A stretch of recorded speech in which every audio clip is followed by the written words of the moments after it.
아나운서가 소개하고 제가 분석하는 아이템! 와 안녕하세요. 자, 오늘은 제 의상에서 보셨다시피 음. 조금 하락세를 보이고 있는 그 종목에 대해서 네. 이야기를 해보도록 하겠습니다. 일단 뉴스부터 볼 텐데요. 음.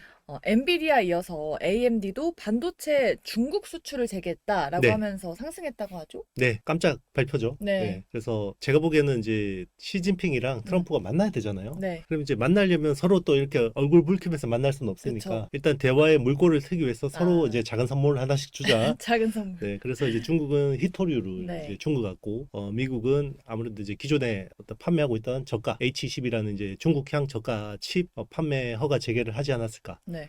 보고 있고, 그래서 AMD도 발빠르게 움직였습니다. 그래서 MI 원래는 MI 300X가 최고 지금 하이엔드 버전인데 네. 308이라고 또 중국향 버전이 있어요. 네, 성능 떨어뜨린 거.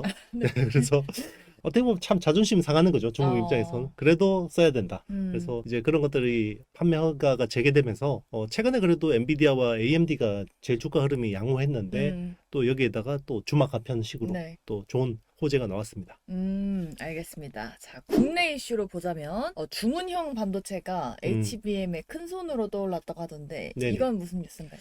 원래 ASIC이라는 게 네. 주문형 반도체가 굉장히 추론용 전용 칩으로서 약간 좀 라이트한 거, 그죠? 전성비 좋고 싸고 뭐 이런 것들 이야기하다가 O1이라는 모델이 나오고 네. 그리고 이제 그 딥시클의 R1 같은 이렇게 추론 고도한 모델들이 나오면서 좀 더 이제 강력한 컴퓨팅 파워가 요구되기 시작했고요. 그래서 2세대 ASIC이라고 할 만한 칩들은 보면 대부분 어드밴스드 패키징, 네. 우리 지금 그 엔비디아의 칩처럼 2.5D 패키징으로 하는 그런 식으로 만들고 HBM을 대거 채택하고 있습니다. 그래서 지금 이제 하반기에 출시되는 ASIC들은 대부분 192GB 정도의 HBM을 탑재하고 있기 때문에 지금 이제 HBM 그 제조업체들한테 많이 이제 컨택을 하고 있는데 원래 삼성전자 쪽으로 좀 찾아갔다가 네. 잘 안 되니까 네. 하이닉스 쪽으로 다시 가서 지금 하이닉스는 굉장히 꽃놀이패다 이렇게 보고 있습니다. 네, 그러한 하이닉스 네. 2분기 영업이익도 전망이 9조 원대라고 하던데, 네네. 그러니까 전망도 밝은 거죠, 실적. 당장은 밝습니다. 그리고 올해는 좋습니다. 네, 이제 내년이 중요하죠. 그럼 내년은 결국 지금 엔비디아하고 협상 중인 HBM 가격이 굉장히 중요하겠죠. 계약을 어떻게 하는지가 되게 중요한데 요것 때문에 계속 노이즈가 나오고 있어요. 알겠습니다. 오늘 폭락하고 있는 하이닉스에 대해서 좀 음. 자세하게 탈탈 털어보도록 하겠습니다. 일단은 오늘 하이닉스 주가가 크게 흔들리는 이유, 바로 골드만삭스 때문이죠. 네. 시장에서는 좀 다소 충격적으로 받아들이는 것 같은데 이 참 외국산 리포트에 네네. 우리나라 기업들이 참 영향을 좀 많이 받는 것 같아요. 그렇죠. 이게 이만큼 떨어질 만한 리포트였다라고 보십니까? 일단 이제 주가가 좀 많이 올랐었고요. 네. 단기간에 작년에 이제 사실 그 또 HBM을 무너뜨린 게 모건 스탠리 보고서였잖아요. 네. 시온킴에 이제 번갈아 가면서 아주. 그렇죠. 작년에 똑같습니다. 네. 스토리가 또 HBM이 공급 과잉이 된다. 그리고 삼성전자랑 마이크론이 들어와서 겁나게 네. 들어오면 또 가격이 떨어진다. 아, 이 논리였는데 똑같은 똑같은 얘기를. 논리입니다. 네. 똑같은 논리예요. 그래서 지금 이제 현업 필드 쪽을 체크해 보면 전혀 그런 분위기가 아닌데 이제 항상 이제 외사계 보고서가 이런 것들이 나오면 또 외국인들이 후두둑 팔아요. 또 보면 근데 아닌 거 알면서 왜 그럴까요? 그건 뭐 모르죠. 이제 뭐 아직까지 계약이 이렇게 사인한 게 아닌 네. 거기 때문에 그런데 자 그러면 왜 이런 노이즈들이 나오냐? 네. 제가 파악하기로는 지금 엔비디아하고 SK하이닉스의 내년 계약이 HBM 계약이 안 된 것 같아요. 아직. 아직이잖아요. 근데. 네, 원래는 됐어야 되는 스케줄상으로 원래는 6월쯤이 보통 계약이 끝나는데 네. 그래서 대부분 다 계약이 된 줄 알았어요. 음, 그래서 최근에 이제 이걸 체크를 해보니 안 됐다. 계약이 잘 안 된 것 같고 근데 이것도 그건 뭐- 단지 가격 협상 때문 아닌가요? 가격 협상 때문이죠. 업계 쪽 이제 이야기를 들어보니 엔비디아 구매 담당자가 바뀌었대요.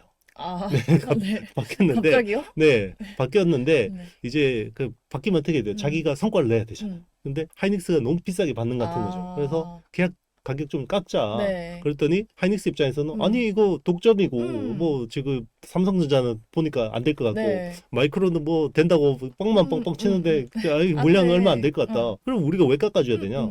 TSMC한테는 아무 소리 못 하고 왜 우리한테만 이래? 이런 거죠. 아, 그래가지고 서로 이견이 크다 보니까 네. 사인을 안 하고 있어요. 아. 근데 이제 제가 보기에는 약간 골드만 삭스의 이제 애널리스트는 네. 엔비디아 쪽에 소스를 들었을 것 같고 저는 하이닉스 쪽에 아무래도 네. 소스를 들었겠죠. 네. 네. 그러니까 이제 저는 HBM 쪽에 음. 아니, 국내 전문가들은 대부분 이제 하이닉스 쪽이나 이런 네. 쪽에 이제 공급사들의 이야기를 좀 많이 듣는 것 같고 외사계 쪽은 아무래도 엔비디아하고 컨택이 있으니까 네. 네, 수요 쪽 이야기를 듣고 그러니까 약간 괴리가 있는 것 같습니다. 그렇군요. 네. 근데 일단은 HBM 시장 자체가 네. 올해 폭발적으로 성장을 했지만 네네.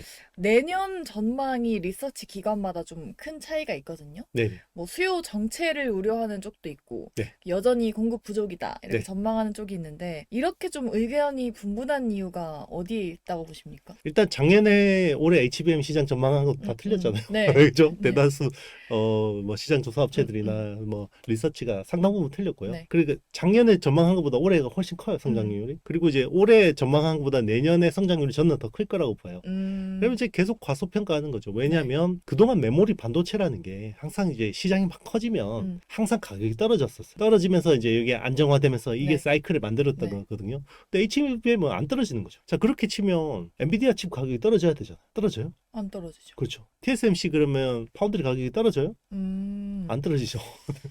AI 시대에는 네. 독점력을 가지고 있는 회사들의 그 가격 음. 결정권이 계속 가는데 왜 그러면 HBM만 떨어져야 되냐? 네, 그거죠. 근데 제가 보기에는 HBM 그렇게 안 떨어질 것 같고 그리고 SK 하이닉스와 이제 마이크론 그 뒤를 이어 마이크론 그리고 삼성전자 하고의 기술 격차가 시장에서 생각하는 것보다 훨씬 크다고 생각해요 저는. 네, 그렇기 때문에 내년에도 HBM 프리미엄은 SK 하이닉스 쪽으로 상당 부분 이제 이익이 올 것 같고 그리고 이제 시장에서 생각하는 것처럼 뭐 단가 인하나 이런 것들이 크지 않을 거다. 제가 보기에는 단가 인하가 그 ASP가 저는 떨어지지는 않을 것 같아요. 제 생각은 그래요. 지금 근데 국내에서도 웬만하면 HBM ASP가 올해 대비해서는 좀 떨어질 거다라고 보는 뷰들이 우세한 것 같습니다. 네. 근데 저는 내년에도 ASP는 안 떨어질 것 같다. 그리고 시장 성장률도 지금 전망하는 것보다 좋을 것 같다. 생각합니다. 그러니까 대표님은 항상 HBM 프리미엄이 유지될 거다라는 네네. 시각을 계속 보이시는데 그렇죠. 골드만삭스는 또 아니라고 하잖아요. 그렇죠. 근데 어쨌든 골드만은 엔비디아랑 뭐 이렇게 접촉을 하고 있다라고 만약에 한다면 네. 그쪽이 좀 더 신빙성이 있는 건가요? 아니면 우리 쪽이 좀 맞는 건가요? 그건 알 수가 없죠. 네. 어쨌든 수요 공급에 의해서 가격이 결정될 것 같은데 네네. 제가 보기에는 수요는 굉장히 폭발적이에요. 그러니까 네. 당장 중국 향 H20만 해도 H20이 원래 올해 공급 계획이 없던 거잖아요. 근데 갑자기 팔 수 있게 되면 하반기에 그래도 엔비디아가 중국향으로 한 200억 달러 정도 팔게 네네. 되거든요. 그럼 200억 달러의 H20 칩에다가 H20하고 뭐 H22나 뭐 B30 이런 것들이 되겠죠. 그럼 여기에 필요한 HBM이 적어도 20억 기가 비트 정도 돼요. 그러면 와. 원래 수요 계획이 없던 거에다가 네. 이 중 새로 만들어야 되죠. 그러면 이거를 맞추려면 그럼 블랙웰 울트라라 그러면 축소시켜야 되나? 이런 문제가 있다. 그러니까 제가 보기 그거 쉽지 않은 판단이거든요. 네. 그러면 HBM 수요가 왜 꺾여야 되지? 미국은 왜 그렇게 생각할까요? 그러니까 이제 골드만삭스는. 이제 자기들은 재고가 네. 많다라고 계속 주장을 하는 건데 네. 그럼 재고 한번 까봐라. 네. 근데 여러 그렇죠. 봐주면 하이닉스 되잖아요. 입장에서는 이제 보니까 아무리 자기들이 계산기를 두드려봐도 이게 재고가 많을 것 같지 않은 거죠. 네, 그래서 계속 강경하게. 만약에 재고 많을 것 같으면 네. 아이고 고객님 그러면서 갖다 주겠죠. 그러니까요. 네, 지금 그런 분위기 아닌 거죠. 그러니까. 이런 리포트를 낸 게 참 신기하네요. 일단은 트럼프가 말씀하셨다시피 사실 AI 반도체에 대해서 좀 강경한 입장을 유지를 했었는데 네네. 최근에 갑작스럽게 이제 엔비디아 H20 칩 중국 판매 좀 네네. 그래도 어느 정도 허가를 좀 해준 거죠. 맞습니다. 그거는 어떤 전략적인 좀 계산이 있었을까요? 일단 뭐 트럼프라는 사람 자체가 네. 뭐 좀 이따 말 바꿀 수 있는 네, 사람이고 네, 맞아요. 거기에 대해서 창피해하지 않습니다. 일단 이제 트럼프의 생각으로는 일단 실리적인 이유가 있는 것 같고요. 당장 이제 히토류를 중국이 막았잖아요. 그거를 좀 열어야 되는 게 됐다. 왜냐하면 이제 어떻게 보면 히토류가 없으면 미국이 굉장히 좀 이제 불리해지는 부분들이 있고 그리고 네. 이제 당장 시진핑이랑 만나서 또 이야기를 해야 되잖아요. 어쨌든 협상해야 되고 거기서 또 뭐 서로 뭐 젤렌스키 앉혀놓고 뭐 혼내기 이렇게 할 수는 없잖아요. 네. 그래도 G2인데 네. 또 그런 부분도 있고 음. 최근에 신장 위구르 지역에 데이터 센터를 한 30개 정도를 짓기로 했어요. 거기에 그런데 GPU를 엔비디아 칩으로 네. 11만 5천 장을 쓴대요. 근데 11만 5천 장인데 중국으로 들어가게 된 H20 같은 칩이 아니라 H100 같은 이런 금수 조치가 된 칩들이 들어간 거죠. 네. 그러니까 이거 다 밀수로 들어간 거예요. 네. 11만 5천 장이. 아. 그러니까 뭐 싱가포르 통해서 들어가고 어. 대만 통해서 들어가고 태국 통해서 들어가고 말레이시아 통해서 들어가고 네. 그거 다 끌어모으니까 11만 5천 장이나 되네. 잘 하네요, 밀수. 그렇죠. 밀수 잘합니다. 네. 그러니까 이게 뭐 가지고 네. 제재를 하는데 음. 실리적인 효과가 없는 거죠. 그러네요. 그러니까 그냥 저렇게 밀수하게 놔두느니 그것도 이럴 바에는 잡기도 너무 빡세고 어. 그러니까 그래 에, 저가칩은 에. 사가라. 음. 어차피 실효성이 없구나 이렇게 생각한 것 같아요. 네. 그렇군요. 그러면 어쨌든 뭐 판매 재개가 공식적으로 본격화가 되면은 네네. 그 엔비디아의 매출 변화가 있을까요? 뭐 회복 속도나 뭐 네. 규모 측면에서 제가 보기에는 네. 마진이 좋아질 가능성이 높아요. 마진이 마진율. 좋아진다. 네. 지금 엔비디아의 매출 총이익률이 제가 보기엔 70% 초반대 정도거든요. 네. 이게 한 2, 3%포인트 이상 올라갈 수 있어요. 제가 보기엔. 왜 그러냐면 H22 사실 H100 대비해서 성능을 거의 20% 수준으로 떨어뜨린 거잖아요. 네. 근데 겁나게 눈탱이 쳐서 팔거든요. 이거 사실 성능 낮은 칩을 네. 중국에만 파는 거잖아요. 네. 중국만 사야 되는 거고 네. 그리고 그러니까 이제 이게 사실 H20 같은 경우는 장당 한 12,000달러 정도 되는 것 같아요. 칩이 싸지도 않아요. 진짜 비싸다. 네, 그죠. 엄청 이게 막 이렇게 성능 떨어지게 만들어 놓고 이제 사가게 하는 거니까. 그리고 이제 1분기 기억하시겠지만 그때 그 H20 만들어 놓고 못 팔게 된 재고 손실 부분이 55억 달러 정도였잖아요. 네. 그래서 이것저것 해서 한 80억 달러 정도의 손실을 처리를 했어요. 그때. 그래서 이제 실적이 그때 잠시 안 좋아진 거죠. 그럼 판매 재개가 되면 이 재고가 원래는 불용 재고로 돼 있던 게 팔 수 있게 되면 어떻게 돼요? 그냥 현금이 환입되는 거예요. 네. 그러니까 이게 회계상의 손실이기 때문에 실제 손실이 발생한 건 아닌데 이걸 이제 팔 수 없게 되니까 회계상 손실 처리를 한 거예요. 그러면 회계상 손실 처리한 거를 현금 환입을 하겠죠. 그러면 일회성이긴 하지만 EPS가 올라가는 효과가 있고요. 그리고 이제 하반기에 중국향 매출을 꽤 밀어낼 겁니다. 그래서 제가 보기에는 올해 연간으로는 중국향 매출 한 350억 달러. 그래서 상반기에 못 판 거를 하반기에 좀 많이 밀어내면 하반기엔 적어도 200억 달러 이상 나오거든요. 그러니까 이제 엔비디아는 굉장히 좋아지는 거죠. 좋아진다? 네. 그러면은 이번에 H20 재개 허가로 인해서 단순히 엔비디아뿐만 아니라 수혜가 예상되는 이제 국내외 기업들도 있을 것 같은데 네. 반도체 생태계 전반에 좀 어떤 연쇄 효과가 기대되는지 좀 수혜 업종이나 그런 기업들은 어떤 쪽을 좀 주목하세요? 싹 다 정리해 드릴게요. 네. 일단 HBM은 좋아져요. 네. 제가 이야기했잖아요. 당장 20억 기가비트가 추가로 필요해지는 네. 거예요. H20이나 뭐 H22나 이런 쪽으로 이제 수요가 늘기 때문에 당장 그게 필요해지는 거고 그러면 H20 같은 경우는 삼성전자에 HBM3가 들어가요. 근데 지금 SK하이닉스나 마이크론 같은 경우는 HBM3를 거의 안 만들어요. 네. 그러니까 작년에 만들었던 거니까 지금은 거의 HBM3E로 거의 다 전환을 한 거고 지금 HBM3 라인을 가지고 있는 게 삼성밖에 없어요. 네. 그래서 삼성이 H20에 직접적인 수혜가 되는 거고 그리고 H20보다 개선된 버전 H22죠. 그 익스텐디드죠. 그거는 HBM3E가 들어가요.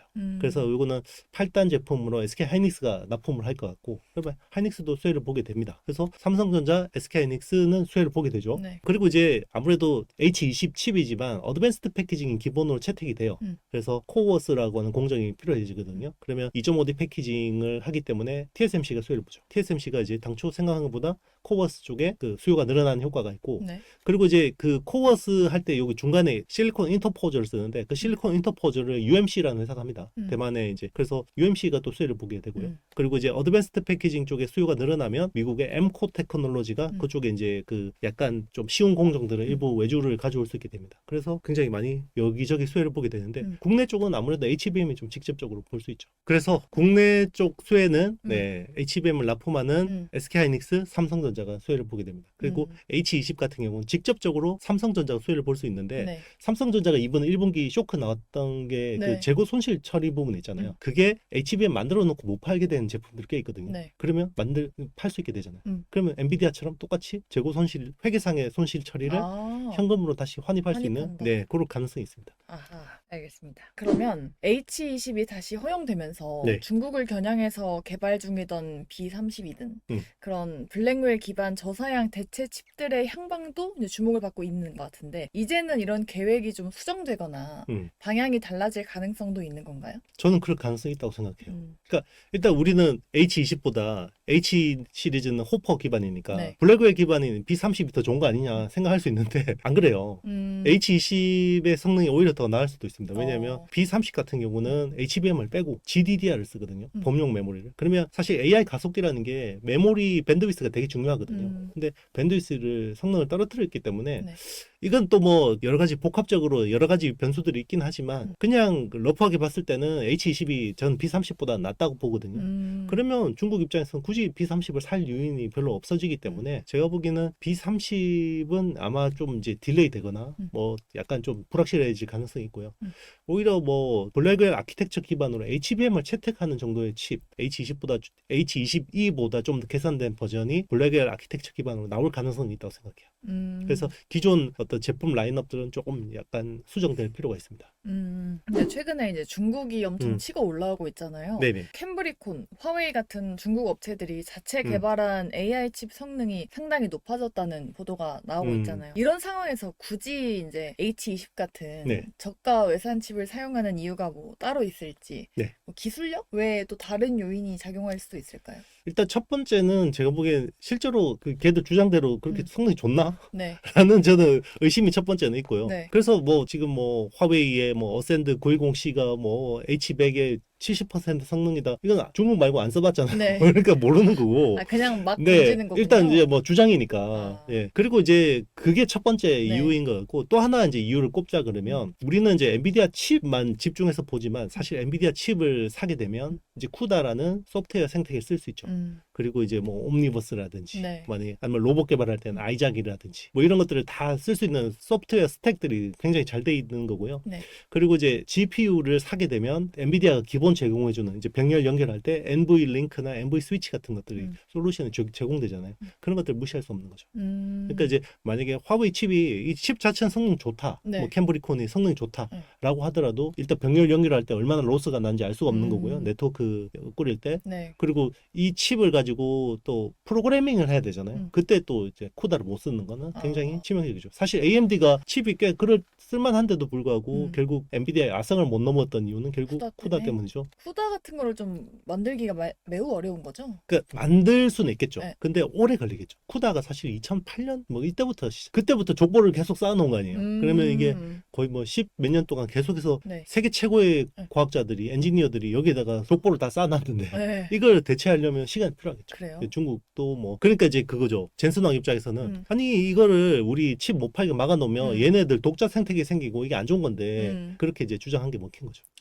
네. 그럼 그 생태계를 좀 만들고 있긴 한가요? 만들고 있습니다. 우리나라도? 우리나라는 못 하고 있고요. 네. 중국은 워낙 전 세계 엔지니어의 뭐 AI 엔지니어의 네. 뭐 절반 가까이가 중국 사람입니다. 이번에 그 메타가 네. 오픈 AI 출신들의 그 엔지니어들 연봉을 10배씩 불러가지고 데려왔거든요.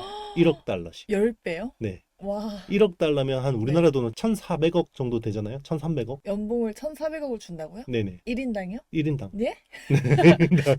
제가 잘 들은 네. 거 맞죠? 네. 어머. 한 명당. 근데 보면 다 중국 사람이에요. 중국계. 다 중국계예요. 진짜요? 네. 그러니까 AI 쪽은 정말 어머. 뭐 2명 중 1명은 중국 사람이라고 생각하시면 됩니다. 지금이라도 직업 전환을 해야 되나? 잠깐. 파이썬 한번 배워볼래요? 네, 지금부터. 근데 우리나라는 네. 왜 못 만드나요? 우리나라도 할 수 있습니다. 근데 못 만들고 있는 건가요? 못합니다. 못해요? 네, 우리나라는 아무래도 네. 양적으로나 네. 이게 생태계라는 게 결국 많은 사람들이 몰려서 뭔가 계속 만들어내야 되잖아요. 아무래도 수적으로 우리나라는 그래요? 5천만 인구의 네. 한계가 있고 뭐 중국은 뭐 요즘에 보면 그렇잖아요. 중국 애들은 공대 보내는 게 인생의 목표예요. 부모들이. 근데 우리나라는 다 지금 의대 보내려고 하고 있는데 맞아요. 네, 거기서 바뀌어야 이제 돼요, 차이가 진짜. 나는 거죠. 네. 엔비디아가 네. 제2의 HBM으로 불리는 소캠을 무려 80만 장 도입할 거라는 보도가 나왔습니다. 주문형 메모리 시장에서 새로운 수요처가 열렸다라고 봐도 될지 국내 메모리 기업들에게도 좀 뭔가 기회가 될 수 있을까요? 그렇죠. 이제 소캠 같은 경우는 일단 마이크론이 1세대는 치고 나갔어요. 그래서 제일 먼저 상용화를 했고 네. 그리고 이제 지금 엔비디아의 GB10 그 칩에 이제 적용이 된 것 같고요. 그거는 이제 HBM 대신에 이제 쓰는 거라고 보시면 되고, 네. 그리고 이제 그 베라 루빈이 이제 내년에 나오잖아요. 그 베라 CPU가 그레이스 CPU 대체해서 이제 새로 나오는데, 그레이스 CPU에는 기존에 LPDDR 범용 메모리를 썼고, 네. 이제 베라 CPU에는 소캠이 들어가니까, 이 소캠이 이제 앞으로는 이제 많이 커지겠죠. 이제 거기서 2세대 제품부터는 이제 국내 기업들이 좀 뭔가 마이크론을 따라잡는 노력들이 필요할 것 같습니다. 아하. 근데 대표님이 항상 뭐 작년부터 얘기하셨던 건데 네. 상반기는 괜찮고 하반기는 조금 조심해야 된다는 메시지를 강조하셨잖아요. 네네. 근데 이번에 이제 하이닉스의 급락이 네. 실제로 그 하반기 조정장의 신호탄이 될 거다라고 보시는 걸까요? 뭔가 전략을 이제는 좀 수정을 해야 되는 시점일까요? 일단 7월부터 안 좋게 본 이유는 7월 8일이 원래는 그 관세 유예 종료일이었잖아요. 네. 이제 트럼프가 막 흐름장 놨지만 사실 결국 보면 3주 유예 더 해준 거잖아요. 네.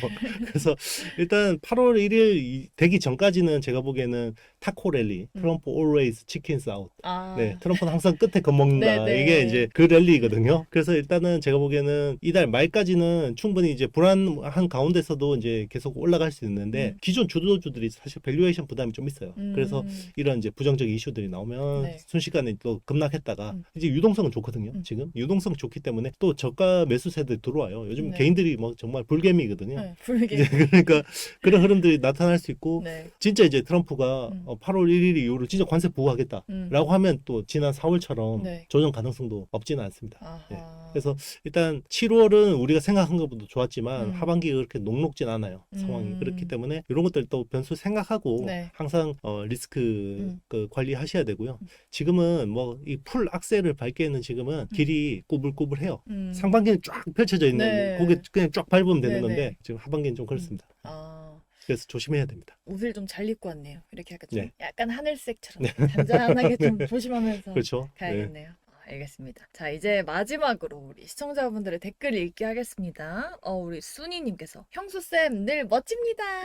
와, 맨날 뭐 세영 아나운서 이쁘다 이런 네. 댓글 단다고 질투하시더니 그러니까요. 네, 늘 멋지시다고 저런 하시네요. 댓글도 하나씩 나와줘야죠. 네, 늘 멋지십니다. 네. 전력이 문제라면 태양열은 어떤가요? 라고 여쭤보셨어요. 태양광을 말씀하신 것 같아요. 네. 일단 태양열은 우리 초등학교 때 그 물 끓여가지고 네. 태양으로 그 이제 쓰던 거고요. 태양광. 태양광인데 네. 아무래도 태양광은 중국이 거의 밸류 체인을 장악했어요. 거기는 사실 거의 저가 이제 수주가 횡행한데 일단 미국이 그럼 중국산 막으니까 네. 그럼 대체제가 필요하잖아요. 그러니까 이제 하나 솔루션 같은 회사들이 좀 수혜를 볼 수 있죠. 그래서 하나 솔루션 같은 회사들은 이제 미국 내에다가 태양광 제조 시설들 많이 투자를 했어요. 네. 이제 그런 것들이 아무래도 이제 중국산 배제한다 그러면 이제 중국산 부품까지 배제한다 그러면 충분히 이제 기회가 있습니다. 네, 알겠습니다. 자, 이렇게 좀 답변이 되셨을지 모르겠습니다. 멋진 형수쌤께서 또 네. 질문 답변해 주셨으니까요. 오늘도 영상 밑에 댓글에 질문 남겨주시면 우리 멋진 형수쌤께서 다음 주에 좀 자세하게 답변해 드릴 테니까요. 여러분들 많은 댓글 남겨주시기 바라겠습니다. 자, 오늘 내용이 도움이 되셨다면 저희와 함께 해주시고요. 좋아요, 구독, 알림 설정, 댓글도 부탁드립니다. 여러분, 안녕.